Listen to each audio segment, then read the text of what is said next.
আচ্ছা, কেমন হয় বলুন তো, যদি আপনার টায়ার প্রেসারের যে নোব ক্যাপটা আছে এটা দেখে যদি আপনি খুব সহজে বুঝতে পারেন আপনার গাড়ির টায়ার প্রেসারটা সঠিক আছে কিনা। খাবো, আমি নিজে কিন্তু পার্সোনালি অনেক দিন যাবত ব্যবহার করছি। আমার গাড়ির যে আগে টায়ার প্রেসার নোব ক্যাপটা ছিল সেই ক্যাপটা কিন্তু আমি খুলে দিয়ে এখন যে আমার হাতে যে নোব ক্যাপটা দেখতে পাচ্ছেন এই নোব ক্যাপটা সেট করে দিয়েছি। এখানে থাকা 3টা সিগন্যালের মাধ্যমে খুব সহজেই আমার গাড়ির টায়ার প্রেসার সঠিক আছে কিনা এটা আমি কিন্তু খুব সহজেই বুঝতে পারি। এখানে যদি আপনি গ্রিন কালার দেখেন তাহলে খুব সহজেই বুঝতে পারবেন আপনার গাড়ির টায়ার প্রেসার কিন্তু একদম সঠিক আছে।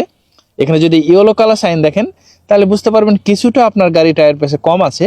এবং এখানে আপনি যদি রেড কালার সাইন দেখেন তাহলে খুব সহজে বুঝতে পারবেন আপনার গাড়ির টায়ার প্রেসার কিন্তু একদম কম আছে এবং খুব দ্রুত আপনাকে কিন্তু গাড়ির টায়ার প্রেসারটা চেক করতে হবে।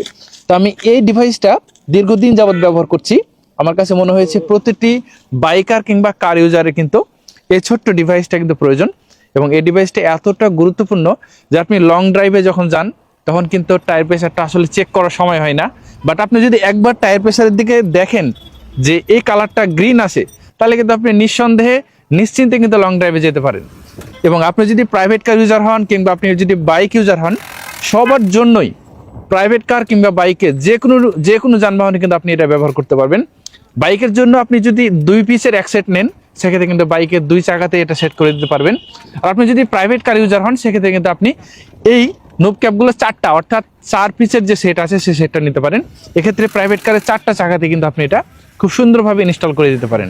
এটা ইনস্টল করা একদম সহজ। জাস্ট আগের যে ক্যাপটা আছে এটা খুলে নিয়ে জাস্ট এই ক্যাপটা প্যাচ সিস্টেম এটা সেট করে দিতে পারেন। সেট করে দিলে অটোমেটিক কিন্তু এটা গ্রিন হয়ে যাবে। যদি আপনার গাড়ির টায়ার প্রেসার সঠিক থাকে তাহলে কিন্তু এটা অটোমেটিক গ্রিন হয়ে যাবে